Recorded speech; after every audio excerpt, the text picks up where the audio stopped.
I am delighted today to start a series of webinars with this key opening session with Professor Jim Van Oz. And just before we start, I want to say this is a hard time. I know that people in the north are getting sirens and bombs, and probably, I hope not, but if people need to go to the sheltered rooms, please do that. Of course, we are recording this session. You will have it all anyways. And again, it's very heartwarming that despite these hard conditions, people are interested and engaged. And we are continuing here to support these kinds of gatherings. Professor Jim Van Oz is a psychiatrist and head of the Medical Center of Utrecht University and visiting professor in the Department of Epidemiological Psychiatry in King's College London. His work is fascinating. I have a long paragraph to say here. I won't say it. I will say basically, I think what Professor Van Oz, who's going to soon present, and you will see it yourselves, has a unique combination of being a psychiatrist with a very wide systemic approach while keeping very close and remembering the persons with subjective experiences. And I think his perspective on mental health systems and how they should operate can be very inspiring and even helpful for us, even more so in the difficult times we are experiencing and our system is experiencing here in Israel right now. So, Jim, we are going to invite you to lecture to us. We have until 9:30. We have an hour and a half. We want to do, if it's okay, about half of that of a presentation and then allow people to talk, to ask questions, and hope we have a fruitful and lively discussion. Great. So, thank you very much for being willing to present today. Much appreciated. Thanks for that introduction, and thanks very much for inviting me, and thank you very much for being present. These are indeed trying times for you, and I'm honored that you found the time to attend this lecture, and we give you all the support from the Netherlands. Let me see if I can get my presentation up. So of course, so last time I was in Tel Aviv, I think was about maybe 5 years ago, and people were telling me that, you know, in Israel, as in the Netherlands, we are sort of struggling with our mental health systems. And I think, you know, no country in the world really has found, I think, as a system that really comes up to meet all the different challenges that we are facing in mental health in different countries, in different parts of the world. So what I wanted to talk about is what sort of ways we are coming up with in the Netherlands to try and come up with a functioning mental health system, and how that can be done, importantly, and whether you know, we can actually connect with all the different players that we need to build a new mental health system. So I'm telling you about social trials we are conducting in different parts of the country. And I think it all began, as far as I'm concerned, like well, years ago, about 30 years ago, when we wrote an article reviewing the different mental health systems in the different European countries. And as you know, in the 90s, in the last century, everybody was trying to reinvent their mental health system, and there were reforms, and there were sort of attempts at reorganization, mental health legislation. But many of these reforms that, you know, started from very good ideas, eventually were reduced to sort of cost-driven reform programs, and were not really delivering what they had promised they set out to do.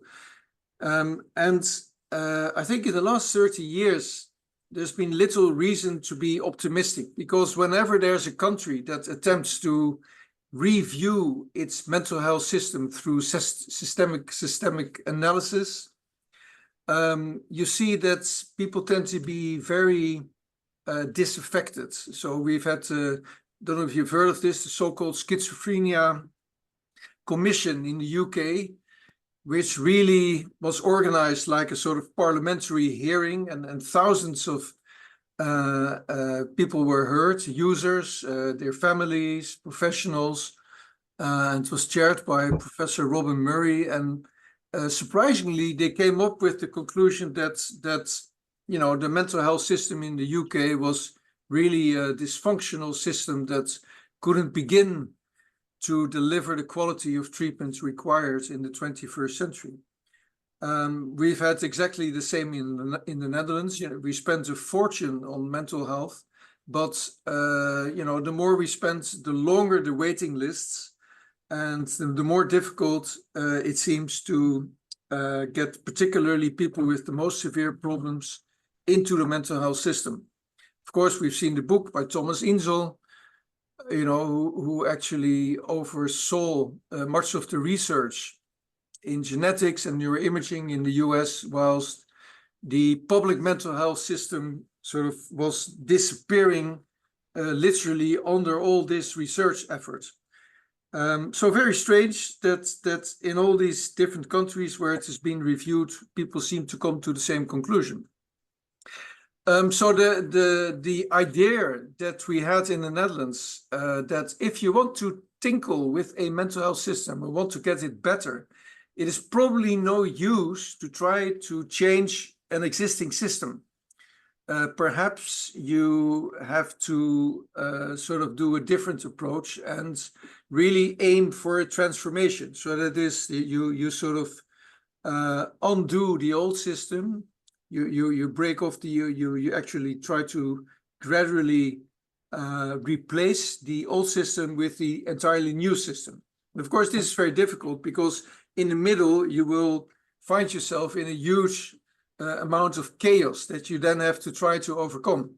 And it's going to be very difficult, you know, to bring all the parties on board to dismantle one system and building another one. It really has to be done on a collective basis. Nearly impossible. So, yet this is what we sort of set out to do in a couple of regions in the Netherlands, the ones that were willing to collaborate.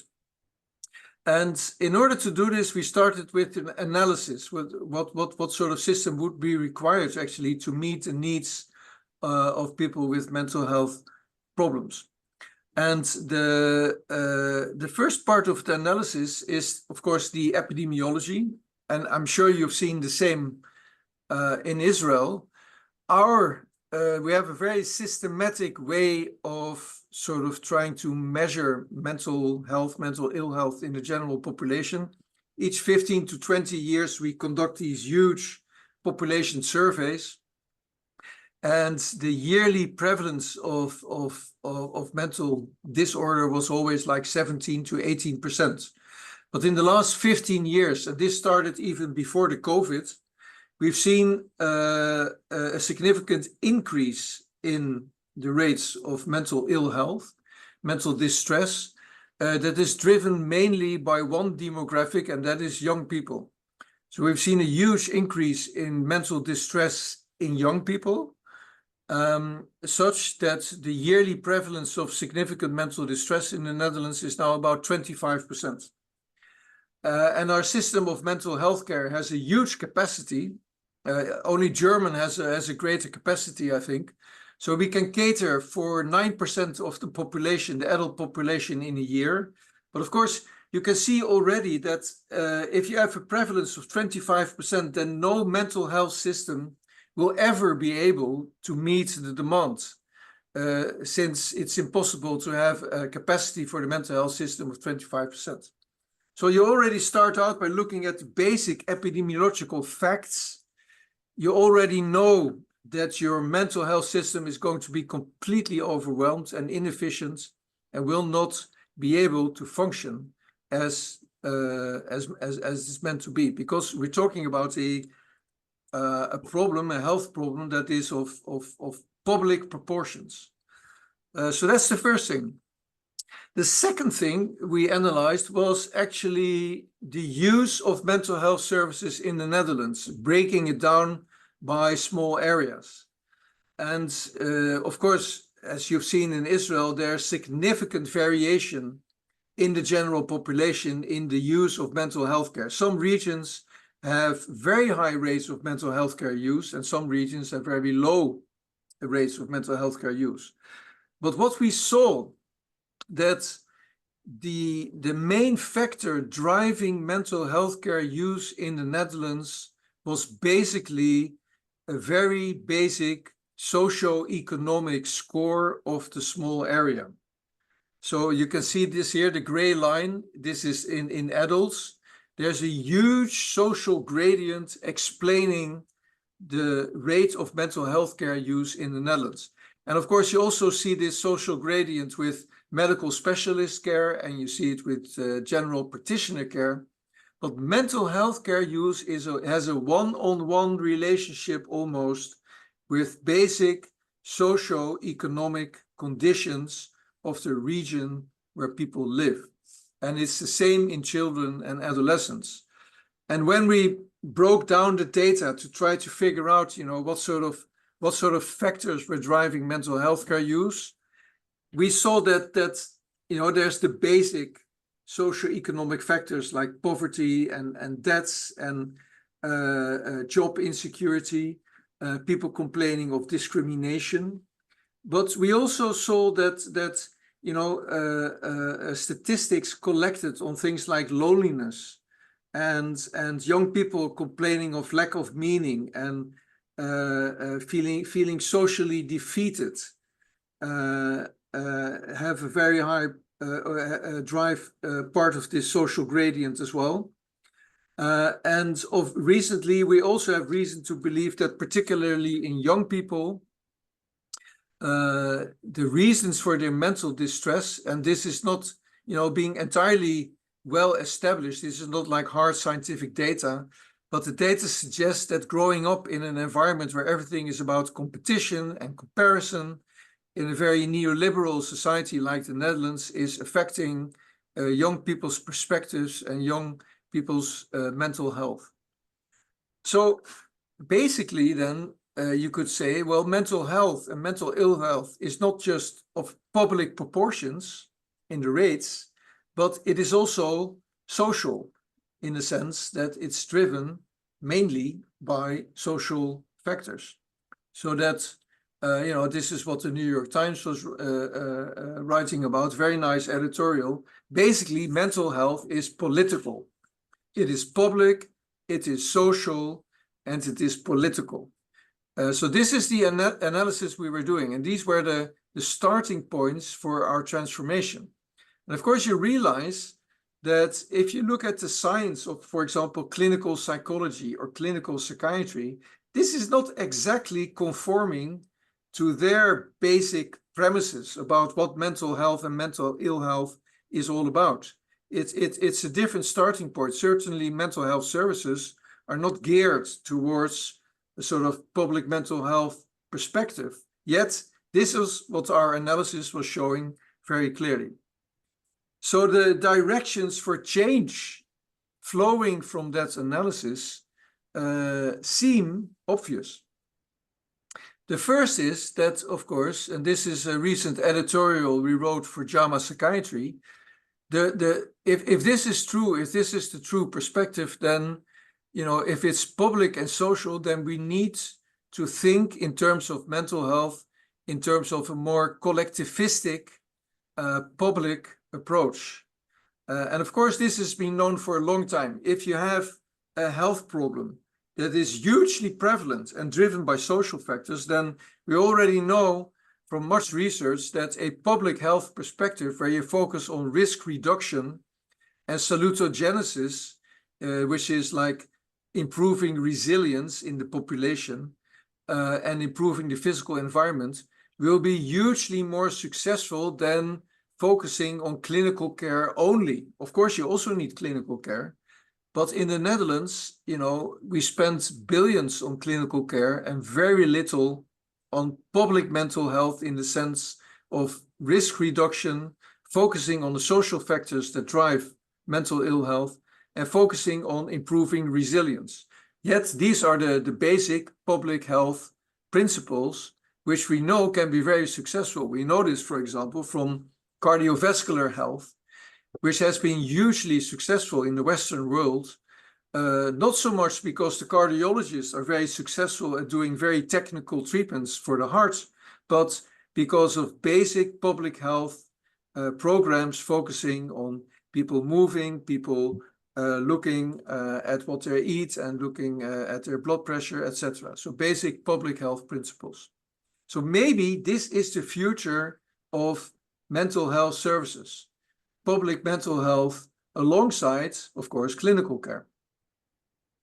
The second thing we figured was a miss in the current system is basically this whole idea of mental health being presented as disorders somewhere in the head. Because this runs counter to the public health principles we've just elicited. So saying that mental ill health is about specialist diagnosable disorders that are implicitly sort of presented as something as a problem of the person inside the head. So it's the person's problem. It's not society's problem. It's the person's problem. Runs counter to the public mental health principles. So we thought that if we talk about mental health, perhaps we need to have a new way of viewing, a new framework of viewing mental health and mental ill health from much more from a contextual perspective. And that the real diagnosis for mental problems perhaps is the diagnosis of the context, the type of context that is driving mental ill health. For example, we know that in young people, the context of mental distress often is existential, in the sense of young people feeling this is not, I'm not in the right environment, I'm not in the right society, I'm not in the right relationship. Very basic existential factors that are undermining their existence. And lots of mental suffering, of course, is relational or social with respect to other people, or has to do with lifestyle or trauma, etc. So the refinement of the diagnosis perhaps should be contextual according to the principles of the public and the social underpinnings of the epidemiology we just showed you. The second change then, of course, if the diagnosis is contextual, then we also need to think of mental health treatment perhaps as being more contextual. So, for example, you know, the factors that are causing resilience to decrease and the factors that are causing resilience to increase should perhaps see the factors that we try to target in our mental health treatments individually and collectivistically. So, for example, there's factors that may make people less resilient, like childhood trauma, or being laid off from your job, or using cannabis. And then there's factors that may improve a person's resilience, like, you know, engaging in a sports activity, or attending a trauma group in recovery colleges, or attending a voice hearing group in the community. So these are not typically the way mental health services are organized, or the way we tend to think about treatments. This requires a different way of thinking about organizing the mental health system, targeting factors that increase resilience. So, for example, I'm sure you've heard of this. There's a very interesting example of a country doing this, and that's Iceland. And I'm sure you've heard of the problems they've had in Iceland. They had very high rates, particularly in young people, of drug use, alcohol use, and mental health problems. And they were very concerned about this. And then, so they were thinking, well, what do we need to do? Do we need to fly in a contingent of psychologists and psychiatrists and try to have all these individuals treated in the mental health system? Or should we try to build a public mental health program focusing on resilience in the sense of increasing the resilience of the family and resolving conflicts at home and providing parental care and providing public mental health measures at school, like reducing bullying and providing kids with ways to come into contact with each other and reduce loneliness by facilitating play and facilitating sports and facilitating community activities. So this is the program they conducted for now like 5 or 6 years. And of course, the early indicators are that this is usually successful, perhaps as successful as cardiovascular public health has been in the last 30 years, because cardiovascular public health has reduced cardiovascular mortality to such a degree that it now comes in second place after cancer, whereas it used to be the most important cause of mortality in Western societies. It still is in the US, but elsewhere it has been now gone to the second place, which is a huge success for an area of medicine. So a public mental health approach. And of course, public mental health also means much better measures aimed at increasing what's called social holding. So there's a great lack of social holding in the Netherlands. We have all these treatment facilities and all these evidence-based psychologists and evidence-based psychiatrists providing evidence-based treatment aimed at symptom reduction.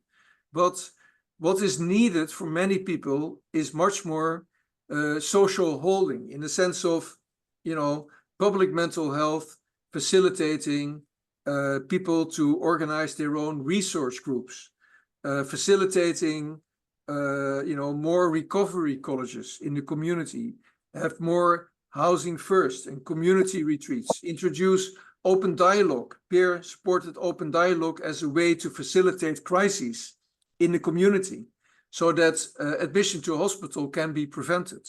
Work with people much more on advanced directives. Advanced directives in mental health care are very difficult to implement in existing mental health care systems because mental health professionals find it very difficult to work with them. So it's very difficult to get your advanced directive about what needs to be done in a crisis in the mental health system. It gets lost, people don't know about it, and then eventually you're just readmitted to the hospital and nobody knows what your advanced directives were. Yet they can work if you provide a good system for them to hold. We need more network building. The GYM method is a very interesting method of involving close relatives or close friends in the community and crisis centers, etc. So I don't know if you've seen this film, this French film. It's called Hors Normes, and it's about people literally providing social holding in Paris. And it's a true organization, and they work completely off the chart, and yet and there are not many of them, but they're incredibly successful with very little means to provide social holding for a significant number of people. And if we only were able to invest more in that type of social holding as part of a public mental health program, then we think that part would be much better covered, and it would be less crisis admissions to hospital. So this we need to organize as well as part of the public mental health program. Also very interesting, if you look at 80% of the world works not with individual evidence-based treatment as the main feature of a mental health system, but they work with public mental health. 80% of the world in LAMIC countries, low and middle income countries, work with so-called task shifting programs, where there's very few highly trained clinical professionals, but the few that are there literally shift their expertise, shift their task to health workers, to traditional healers, to family members, to all sorts of members of the community to actually do the work for them. And also they provide treatment not on an individual basis, they provide treatment in groups.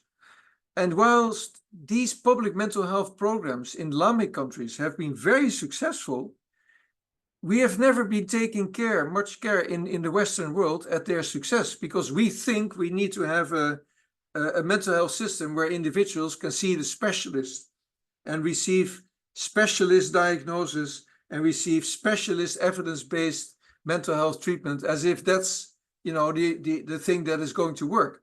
Whereas the public mental health programs in some of these LAMIC countries have been very successful, and also in avoiding waiting lists and that sort of thing.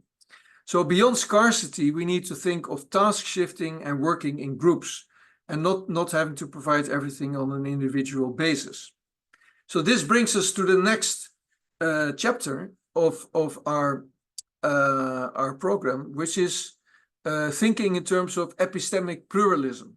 And this is by far the most controversial part of our social trials. And this is also the most difficult part to actually get people on board. Because with epistemic pluralism, we mean that we tell the community and we tell mental health professionals there's many different prisms through which you can look at mental distress. And there's no single prism or theory or body of knowledge that is valid. It depends very much on the person concerned, the user, what type of knowledge and what approach you want to use to work on your mental distress. So, for example, the classical evidence-based practice theory of psychology and psychiatry, of course, is somewhat under pressure, is under epistemic pressure. We know that, psychiatry as the science of the right medication for the right brain disease has not been confirmed by scientific findings. In fact, if anything, there was a very nice paper in 2012 written by Kshitish Kapoor and Thomas Inzel, asking the question, how come basically that biological psychiatry has not come up with one single clinical diagnostic finding?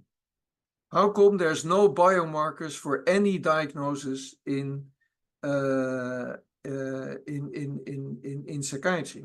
It's a very interesting notion, of course, and we know that this may be because psychiatry is not particularly a valid science. Of course, a valid science in Thomas Kuhn's paradigm is a science that has developed paradigms that have universal validity. But psychiatry and clinical psychology as the science of the right psychotherapy for the right diagnosis have not really come up, with universally valid paradigms. They're more like stories we tell the world, but they're not really valid scientific endeavors in the sense of physics or chemistry is. And of course, what we see, the difference between oncology, for example, and mental health, in the science of the treatment science, we see that one of the most interesting findings in mental health is that people have a tendency to respond very well to the circumstances of a relational ritual of working in an experiment with a concerned other person towards improved mental health. And this capacity of people to improve whilst being in a relationship with a professional, conducting a meaningful experiment that is meaningful to them, is probably one of the most interesting and the most valid findings of psychology and psychiatry. Whereas in oncology, of course, we know that relational care and engaging in relational experiments, if the outcome, if measured as tumor volume, is not effective. It doesn't affect physiology, but it affects the mind. And this has been an ignored finding. Because if you look at this from the perspective of epistemic pluralism, then perhaps we can reformulate our evidence-based practice as relational toil, that we really are experts in relational toil. So we labor away in a relationship with another. We find an experiment that the person finds an acceptable experiment, acceptable work to do towards change, because it's usually about motivation for change. And we can't, there's no linear predictions in mental health. We've never been able to come up with algorithms to predict outcome. So what we do really is we try to give nudges in a complex system of the mind, using relational toil, using experiments, using rituals to get the person to a better place, using these nudges. But we can't predict prognosis. This is our science. This is what we do. And the more we do it, the better we get at it, because we have sort of intuitively, we pick up pattern recognition as to how to give these nudges in the complex system, motivating people for change. So perhaps this is our science. And perhaps we should not be too serious about, these randomized controlled trials and the debates the psychologists still have, whether it's specific factors or whether it's general factors, and the debates the psychiatrists have, whether antidepressants work or not. We still don't know. Maybe there's a weak signal from randomized controlled trials that antidepressants do something. But as you know, there's a huge debate about whether this is still to do with all sorts of methodological factors. So this is a very interesting discussion, but so maybe we should reformulate our efforts towards this model of mental health and change in mental health. So, of course, the great interesting thing that makes us take epistemic pluralism seriously is, of course, the recovery model of mental distress. And, the last 40 years, it's been very impressive to see that a huge body of knowledge, narrative knowledge, has been built from stories of people struggling and recovering, in the sense of not being cured of symptoms, but of course, as you know very well, of finding a way to have a meaningful life despite also significant mental variation, mental distress, and social challenges. And the way people describe this is very interesting, because they say it's more like a learning process, hence the recovery college model.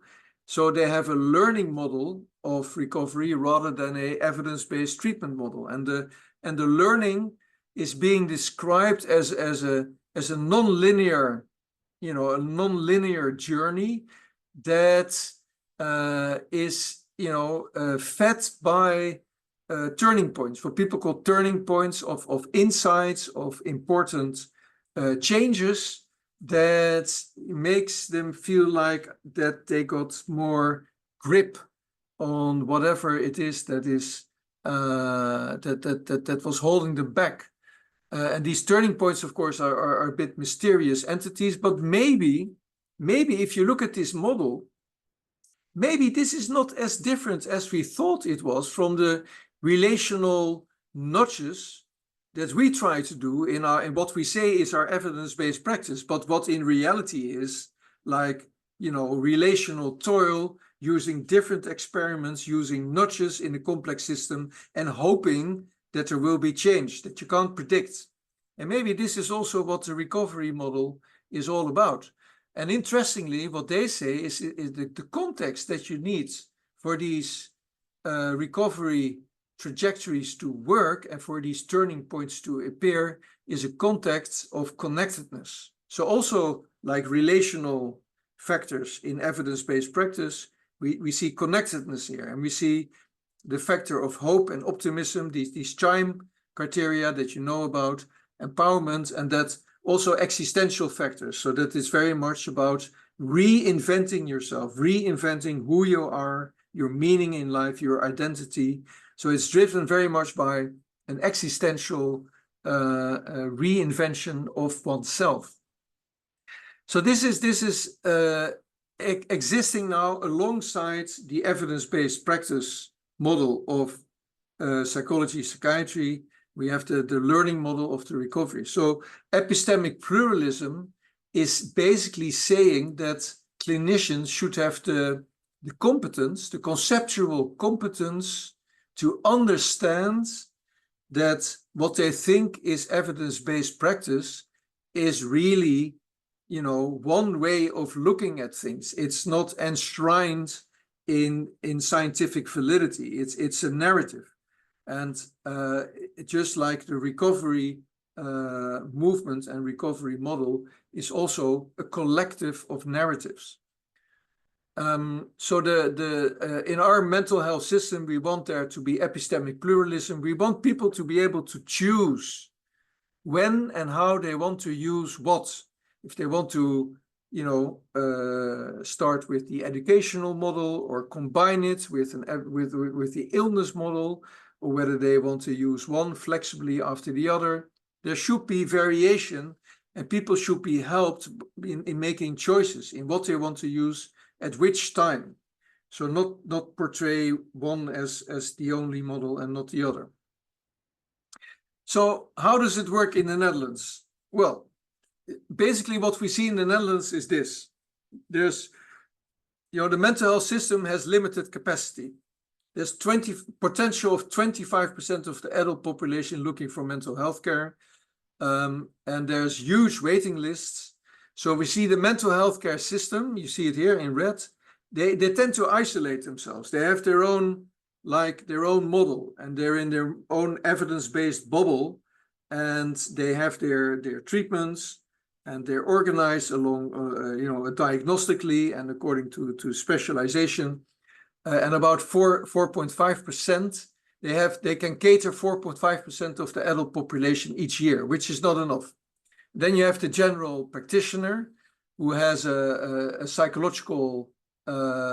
psychologist helping out, dealing with mental health problems. They see a lot of people for a very brief spell, so they see a lot of people as well. But then we see that people start looking for other solutions. If there's waiting lists in the mental health care system, they go to social care, for example. They go to groups in social care about, you know, for example, sports, or they do morning groups, or they do wellness groups, or adolescent groups, etc. So they go to social care. A lot of people go to complementary medicine. So the mental health system, you know, does not deal with complementary medicine practitioners. They think they're quacks, yet the Dutch people, you know, they turn to complementary medicine. They go to animal-guided treatments. They go to existential psychotherapy treatments. They go to, you know, all sorts of homeopathy treatments, etc. People go increasingly to e-communities. So online, there's lots of e-communities that offer very interesting community models, online community models of being in contact with each other, of asking questions, of meeting other people, of forming resource groups and solutions. There's more and more recovery colleges all over the country, but they don't work, again, they don't work with the mental health system. They're isolated. Many people don't know about their existence, so if you're lucky, you can go there. Many people go to informal care organized by the church or by the neighborhood. Some find their way to addiction services, etc. So this is called what we call an ecosystem of mental health care. But the problem is the elements in the ecosystem do not communicate with each other. They don't pick up the phone for each other. They don't respect each other. They don't work together. So the users really are struggling to find their way. They don't know what's out there. So it's a bit like chance, where you eventually end up if there's huge waiting lists and you can't reach the mental health services. So what we have done, our very simple intervention in the Netherlands has been that we, in like 6 or 7 regions in the Netherlands, we have gone to these parties. So this will be in a region like 500,000 people or 200,000 people population.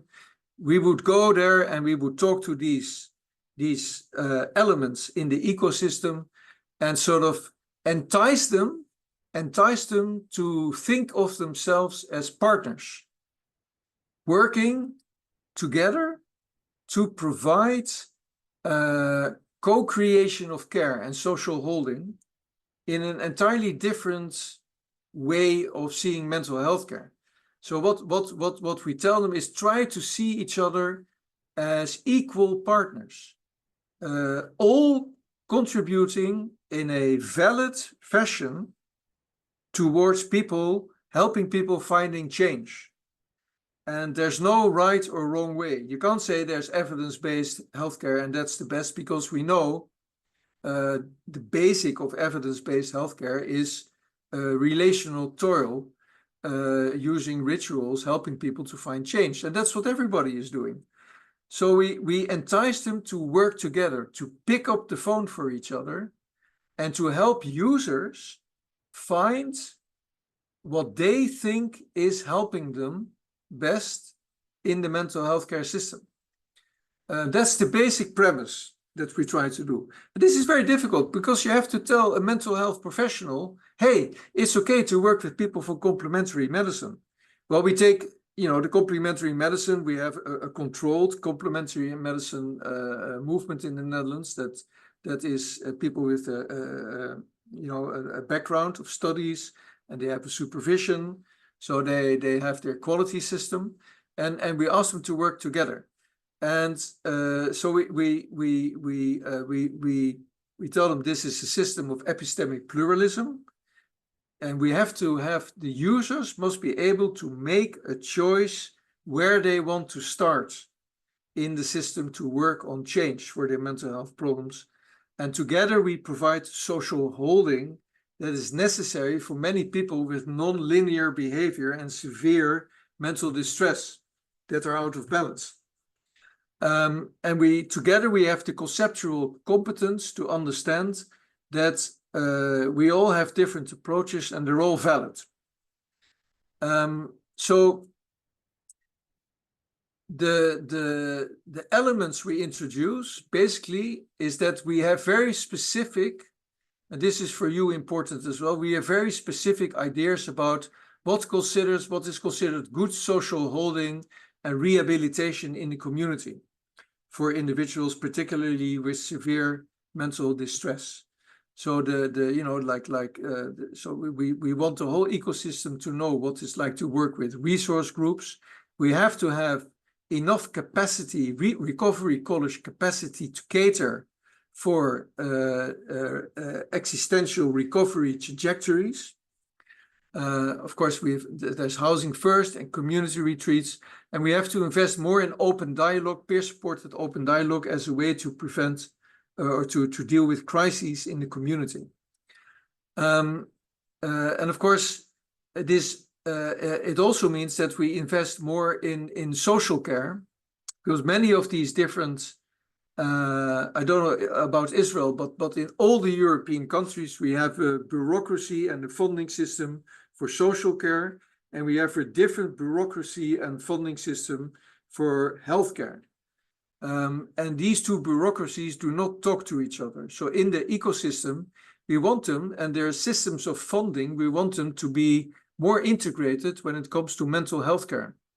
Otherwise, you'll never get the social holding you need for people with non-linear behaviors and repeated crises to be able to survive in the community and to stay away from repeated readmissions to hospital.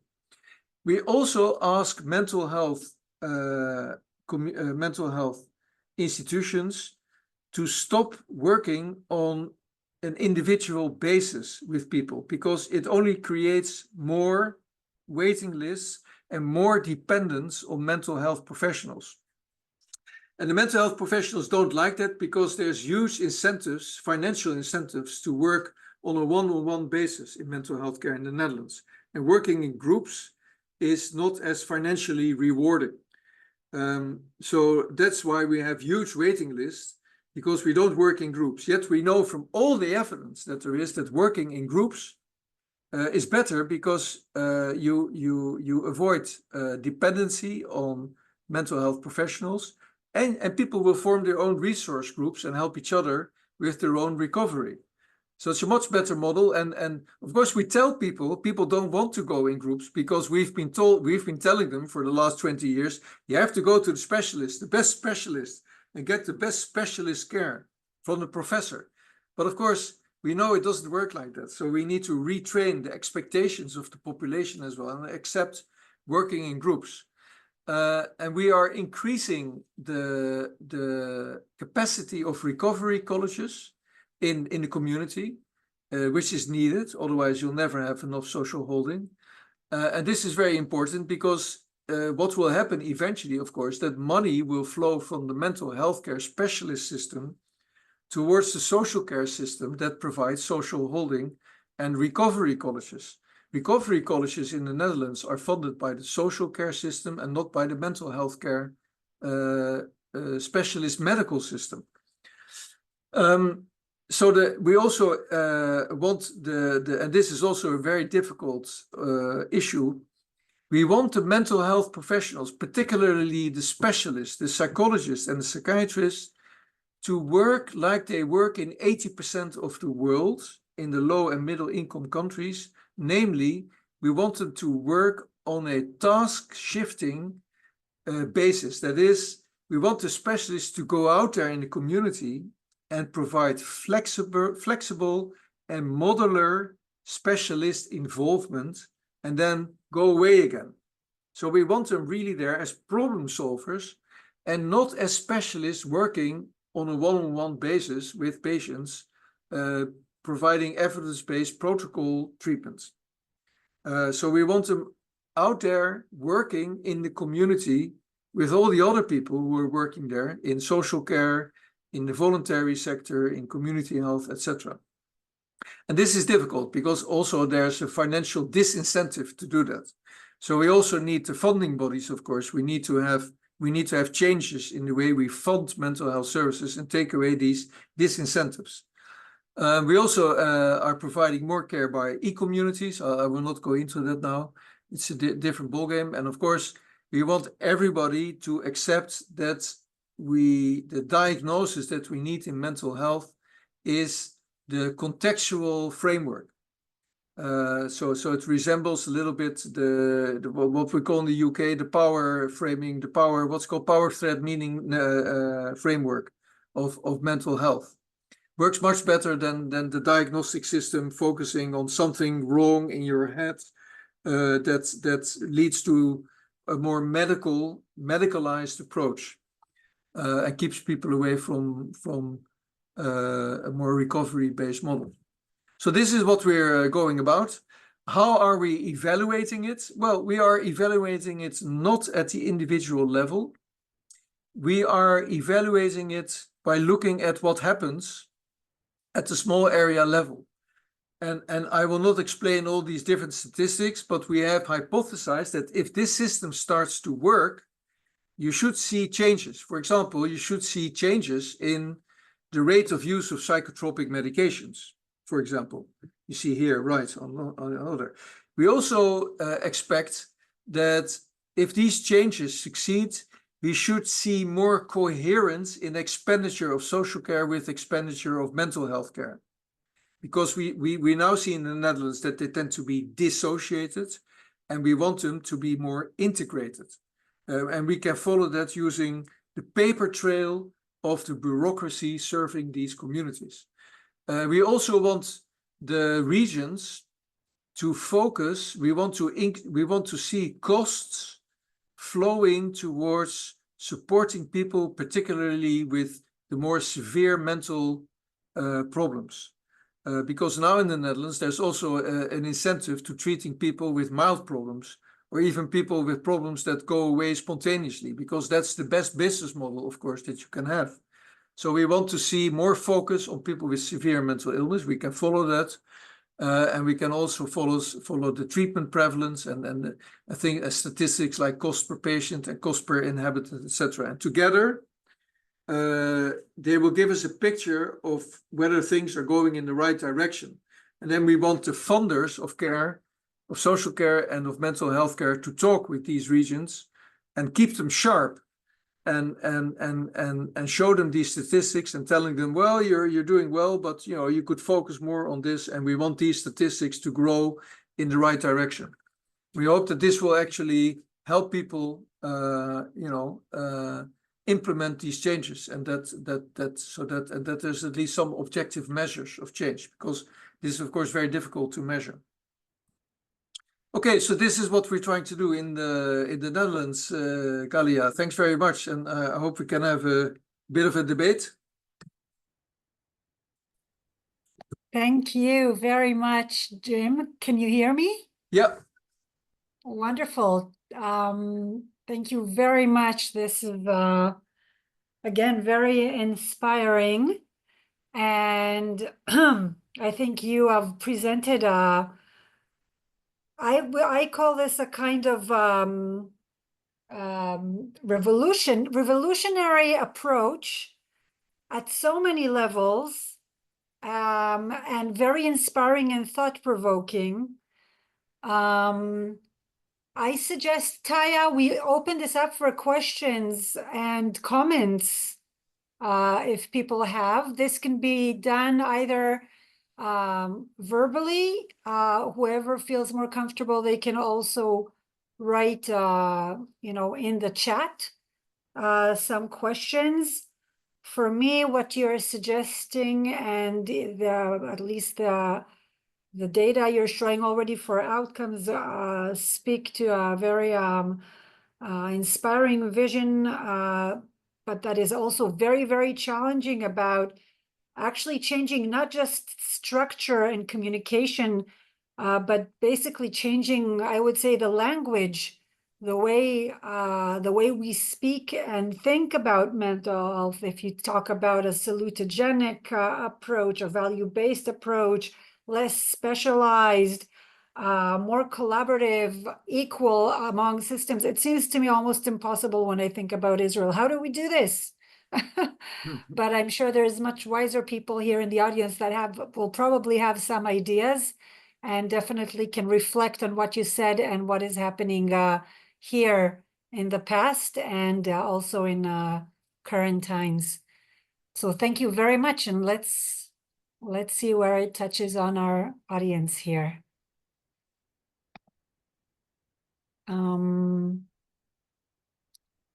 I see Yair. Taya, can you help me also, because I cannot see all the audience?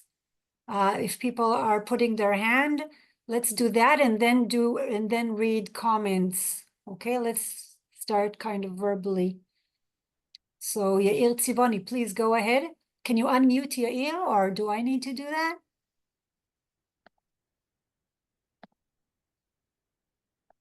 I'm trying to unmute. I think it's okay. Can you hear me? Yes, Okay. we can. Yes, Yair. Okay. First of all, really thanks a lot for a very, very inspiring lecture. Mind-blowing, actually. I think there are two things which are revolutionary. First, I think that you're saying that in order to make mental health better, we have to build a better society. So you're actually not talking about making the health system better. You're actually talking about making society better. That this is the actual way to provide better mental health, and that's a very revolutionary way of talking about mental health. So first of all, I think you're talking about politics. You can say that changing mental health is the kind of going into politics and trying to change society. I totally agree, and I think it's very complicated, but it puts us, the mental health professionals, we have to go into politics in a way if we really want to do a job. And Yep. Yeah. I think we should not be afraid to it's like the mental health, like the New York Times editorial said, mental health is political. And I think we should make that clear as well, particularly because we see a young generation that has massive rates of mental distress all over the Western world. And of one thing we are sure, this is not like a genetic effect or a brain effect. It has to do with the environment. And so we have to think about changing the environment, and the way to do that, well, of course, there's public mental health, but public mental health is very close to politics, so you can't escape the question. Yeah, and the second thing is obviously also changing the way the mental health system is built, and to take it in a way away from medicine. Yes, so this is a big question, yeah. And I think it's also a big question for the whole Western world, because even medicine is thinking about demedicalizing itself. At least here in the hospital, we have this program where we want the neurosurgeon and the cardiovascular surgeon, we want them to really talk to their patients, start talking to their patients, because it's the only way in which they can, attempt to understand what it is they need to do in order to add value. But of course, this is the most difficult thing to ask a doctor, is to talk to his patient. So that's the real revolution, not just for psychiatry, it's for the whole of medicine, I think, in this era of the moral era of medicine, as it's called, about adding value and not just doing your medical thing. Thank you very much. Yes, I will quickly add, thank you, a comment to this conversation that Professor Nomi Shar has just sent to say she agrees with the political societal huge issue, which is much more challenging in a less social democratic policy. Thank you, Nomi. Thank She you. had to leave it. She wanted to comment this. Yeah. Thanks. Thank you. Anyone else in person that we can hear speaking? We'd love to hear you talk.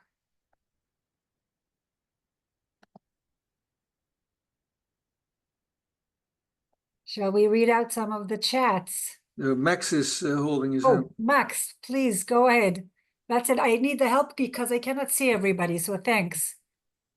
Max, Taya, can you unmute Max? Thank you. Okay. First, thank you very much, Jim. I think first it's very interesting to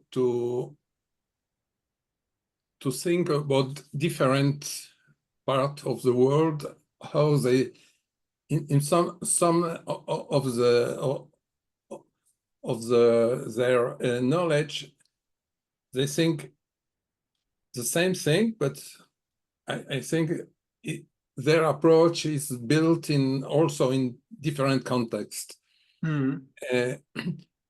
What you say in the beginning, in that for make a transformation of the system, it's very difficult to do it from inside.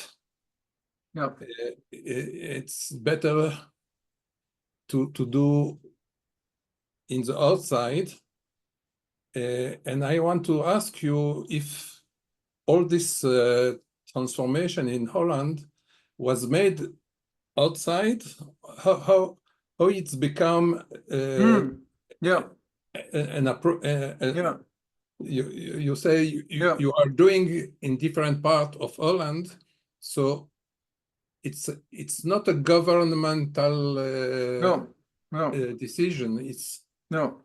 So this is a very interesting question. Yeah, so the reason is we have in Erasmus University in Rotterdam, there's a whole new academic department. It's called Drift, and it's actually the academic endeavor trying to detect why public innovation is not possible in Western democracies. Because whenever you see, and this is for energy transformation, housing, accessibility of healthcare, all these big topics, governments apparently are unable to implement change. So this has now become sort of the topic of an academic new area of study. And it's very interesting what they discover. So usually what they discover is that people get together, like a government or a ministry or some policy makers, and then they sit around the table and they think of a solution. And usually what they do not grasp is that very often the solution they think of is very, very far from the complexity of the real issues. They underestimate the complexity of the issue and come up with linear solutions that do not work. And they also tend to come up with solutions that people already thought about 20 years ago, tried, and it didn't work. But after 20 years, nobody knows anymore. So they do it again. So they come up with all these different factors, and they say if you want to have real change, it should be bottom up. So what we do is that we go, to regions that are interested in change, that want to work together, and then we get a little bit of government money for funding to sort of help us fund the change a little bit. But it's not like we get huge funding programs or something like that. And then we shouldn't, because if it's extra money that you use to set up something new, you already know that when the money is out, then everything will fall to pieces again. So you shouldn't do it with extra money. And this notion, so we work with these people from Rotterdam actually, who advise us and tell us, well, you have to build something new and undo the old. And then halfway you create chaos. And we are now in the chaos section. So when there's chaos section, everybody will say, we have to stop this. This is going wrong. I'm losing money. I can't find personnel.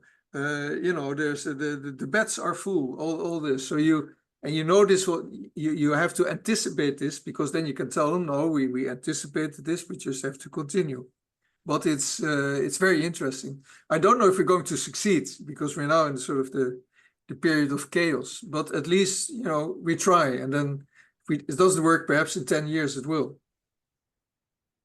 And how, for example, the government look about what you are doing?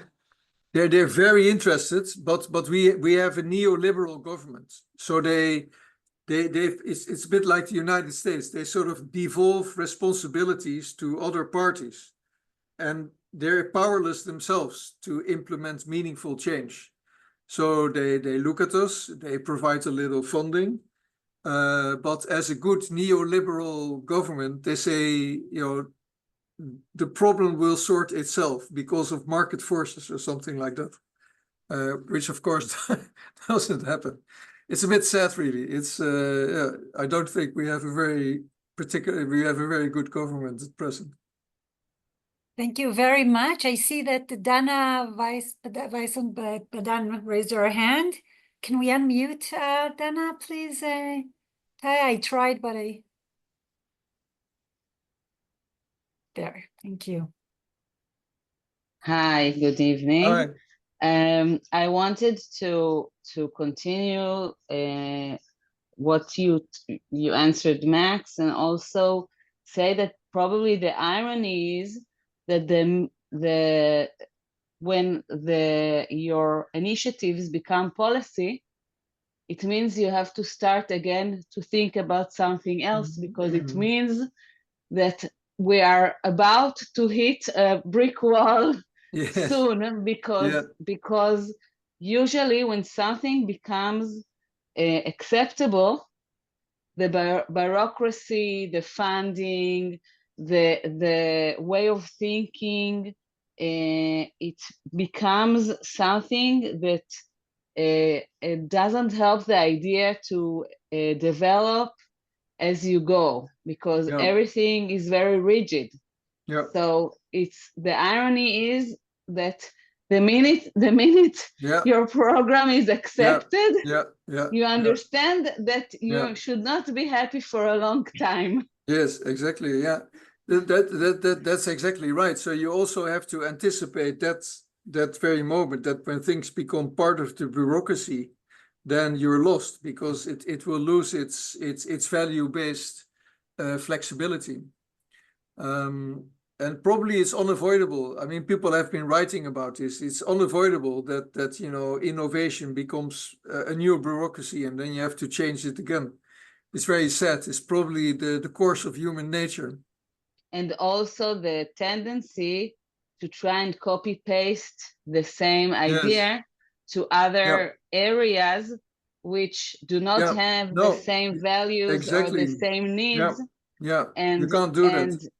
Yeah, you can't do that, and it might be more maybe cost effective in the short term, but not for the long term. not for the long term. So that's very true. So each region has to invent its own system that works. You can have basic principles, but you can't have a blueprint that you can apply everywhere, in a country or in different countries. It's impossible. So, and the way to avoid, becoming a new bureaucracy too soon is to have a balance of power. So as soon as one party has too much power, so for example, now the medical system has too much power in the mental health care system, or the specialist evidence-based system is too powerful, we think. So you need to share that power with users and do co-creation. And as long as there's a reasonable balance of power, you probably can avoid becoming a new bureaucracy too soon.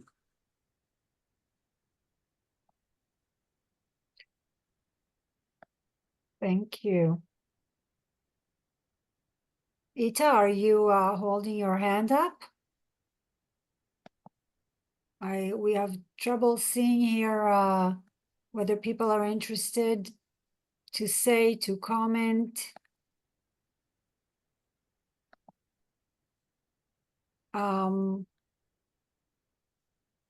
was wondering, there's something in the chat.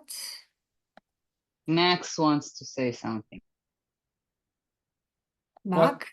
Yes. I am unmute. You hear me? Yes. So I think what you present here is very locally. It's very to work in a region, very locally, and each region must to build his system or makes something else that another part of the country are doing something else. Yeah. Yeah, I think here in Israel we have this problem that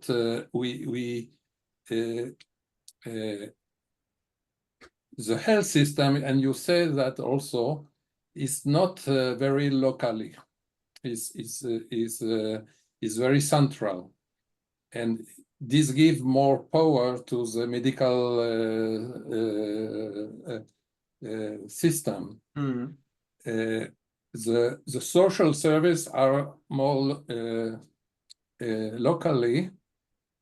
In the beginning of what we have done, there was the idea that we will do it more together. The health ministry and the social, we will do together, and it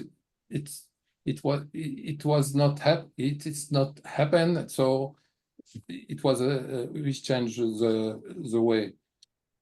The social care system here in Israel is working more locally than the health system. Oh yeah.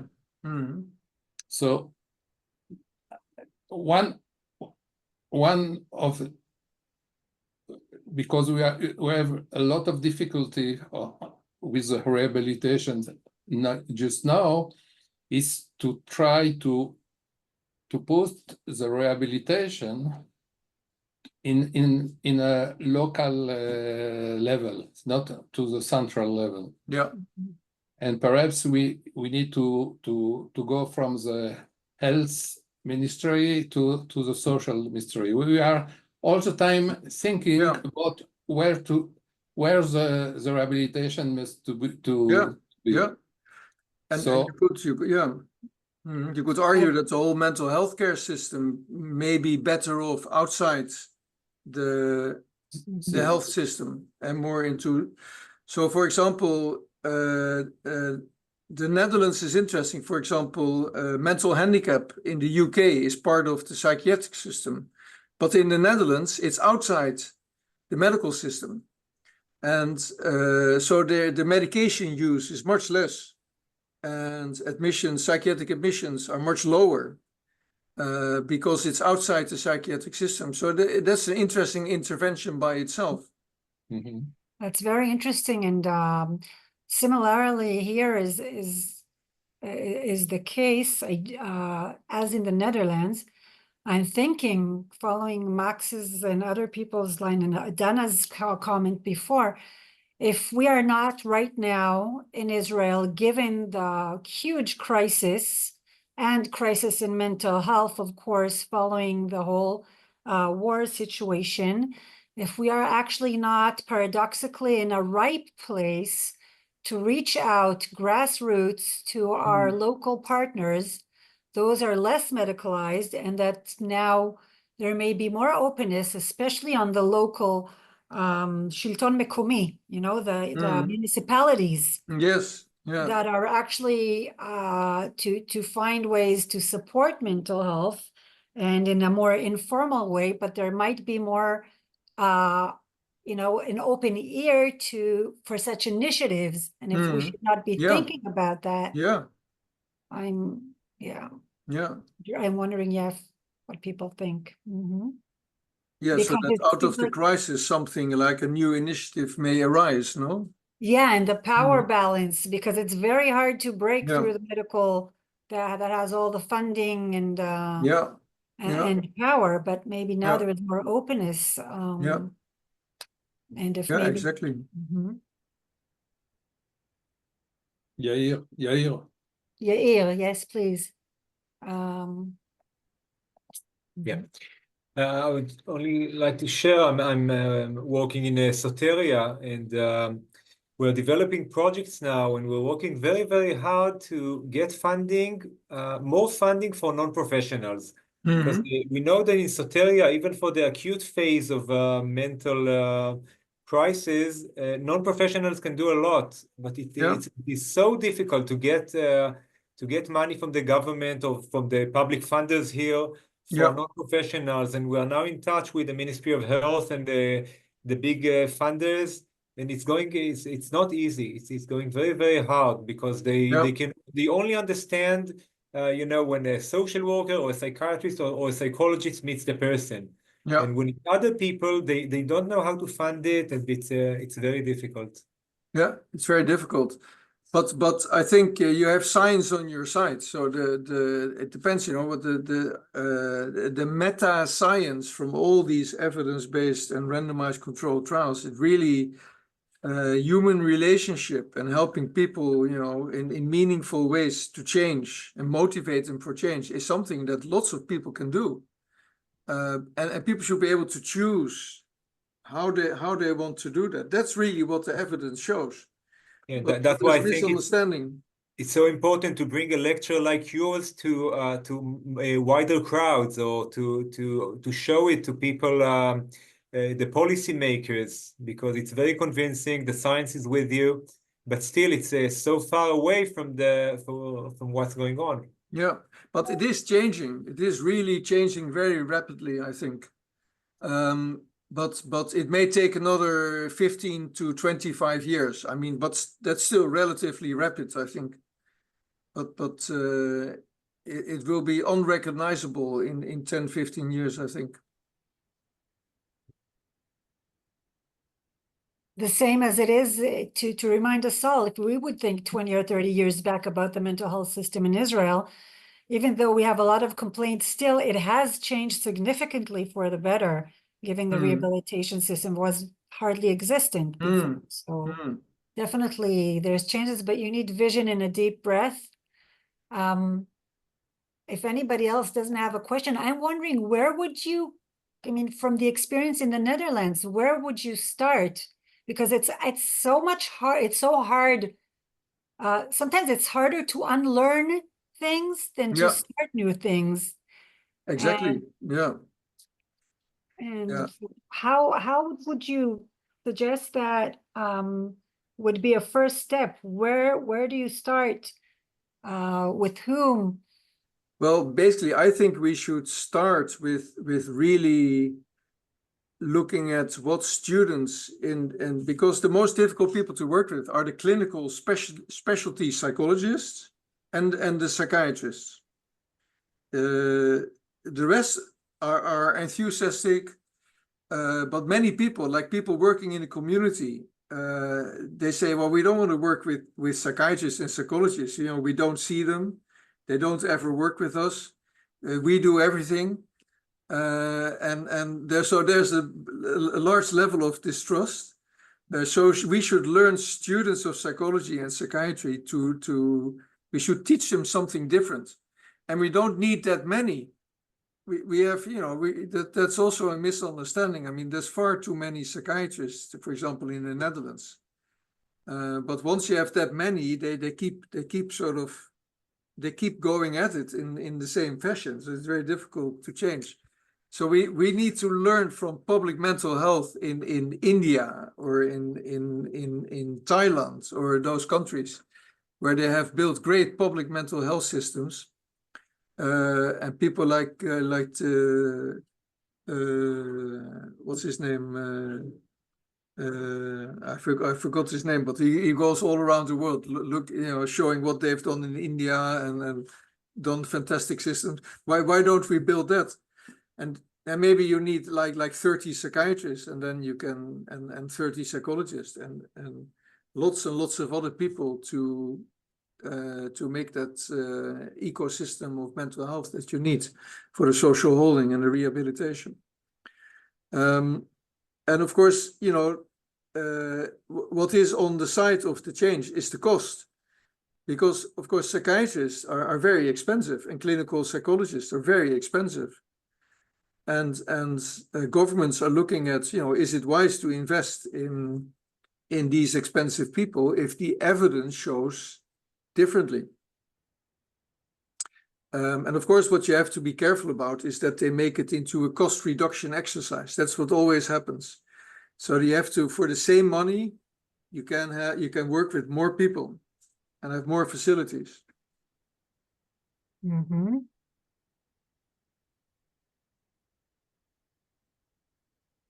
So we focus on teaching epistemic pluralism and conceptual competence. That's now something that is developing in the literature. So teaching particularly psychiatrists and clinical psychologists about conceptual competence and what that entails. Mm-hmm. Like understanding the recovery model. For some professionals, it's very difficult to understand what that is about. Mm-hmm. Or they say it's a hoax. Mm-hmm. Oh my, I got psychiatrists in the US saying, oh, that's all a hoax. Yeah. So there's still misunderstanding Yes. there, I think, yeah. Yeah, I think 10 years ago, Larry Davidson had a big initiative funded to do recovery education for clinical psychologists, psychiatrists. Oh, yeah. And it was talking how challenging it is. And I have to say, being myself a clinical psychologist, that I veered to social work, feeling much more at home there, because the values of social work adhere very much with the recovery, with the recovery model. Exactly. Yeah. And you're speaking about the role of education, academic education, how important that is to build the capacity, the next generation of leaders. And I must say, from being a university professor teacher, I'm extremely impressed with the new generation, the undergraduate and graduate social work students who are much, much more open and much less stigmatic and for actually accepting these ideas and Yes, internalizing yes, and moving forward enthusiastically. So I can very easily see yeah, that, yeah, how we build that capacity. yeah, that's Karen wonderful. Shachar raised her hand, please. Yes, let's hear Karen. Hi. Well, Hi. I just want to say thank you for the lecture. It was very interesting, and I wanted to ask two questions. One of the things I didn't understand really was about the recovery school or something, recovery academy. Well, I just college, yeah, Yeah. cool. And the second one I wanted to ask is what was the role for people with lived experience in developing the models which succeeded to stick in? Yeah. So the first is so the recovery colleges actually were developed in the US. That's where the idea developed. And basically what it is that, for example, so I would be like, I would be Peter, and I would be like I have an alcohol problem. I hear voices, I'm cutting myself. I would go to a recovery college, and somebody would say, okay, well, take a seat, have a cup of coffee. There's people with lived experience here, and see if you want to know somebody. And by the way, I'm Larry, and I'm going to give a course in about 2 hours' time. And the course is about why would you get up in the morning and not kill yourself? That is my course. And this course, because I've lived that, and I'm going to teach you about how my trajectory was, how I sort of survived that, and what sort of skills you need to do that. And actually, that is very appealing. If you're somewhere and you're desperate. So they have mastered the art of enticing people who are in a state of social defeat after, admissions in the mental health system, after psychiatric medications and side effects in the mental health system. So sort of internalize their own stigma and sort of non-responsiveness to medication. So they entice them into thinking about themselves as possibly being able to have a meaningful life. And that concept, that enticement, is done through group work and hope and connectedness and empowerment and learning about it in groups. So they have voice hearing groups, they have, trauma groups, they have addiction groups, they have, reinventing yourself groups, rap groups, all, of course. And they are all based on peer support, like. Well, it's all peer support, yeah. So there's not a psychiatrist inside. Well, they should be. Yeah. At least one of them. Yeah. No. So but there's the mental health system as well. So they don't want that. But now we sort of in the ecosystem, you can collaborate. Yeah. But Okay. you're still different, and you should be different, but you can collaborate, of course. So that is the model a little bit. And as for the level of co-creation, so well, basically we've been working with so PsychosisNet is our community. That's an online community, and it's multidisciplinary. So we've done it with users, mental health professionals, and relatives, and we've provided this online environment and think tank to sort of see what we should do about care in the Netherlands. And it really was co-creation. So that's why some of my colleagues, when I give a lecture, they look very strangely at me because they think I'm saying strange things. But if you take co-creation seriously, then epistemic pluralism is the only way to go, because there's different bodies of knowledge that exist alongside each other, and we should be worried about how we can use all of them in complementary fashion without one being dominant over the other. Wow, thank you so much. There is time for one last comment. I'm wondering if anyone in the audience, this is your last chance to voice, to comment, to say. We want as many people participating. There are so many people with so much experience in this group here. I invite you to comment.